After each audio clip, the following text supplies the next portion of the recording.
In this guide, I'm going to show you how to fix your PS5 when there's no signal on your TV. This is Miguel from Just Boz, and before we get into this guide, make sure to like the video and subscribe to the channel with all notifications on for more content like this. It really does help out the channel and we'd greatly appreciate it. If you have any questions, just ask them down in the comment section below. I'm going to be doing my best to reply to every single comment down there. First, make sure your TV is set to the HDMI input connected to the PS5. Turn off both devices, disconnect the HDMI cable, then reconnect it firmly.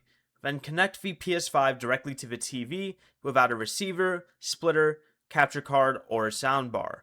Also try another HDMI port and HDMI cable if necessary. If there is still no picture, go ahead and turn off the PS5 with the power button, and once it's off, hold the power button until you hear the second beep. Connect your controller with a USB cable and press the PlayStation button.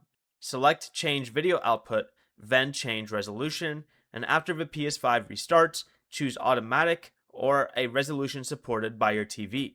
If Safe Mode also displays no signal though, you'll want to test the PS5 on another TV or monitor. If it still shows nothing, the HDMI port may require repair. Before you leave, remember to like the video and subscribe to the channel with all notifications on for more content like this. It really does help out the channel and we'd greatly appreciate it. And if you did have any questions, just ask them down in the comment section below. I'm going to be doing my best to reply to every single comment down there. Peace.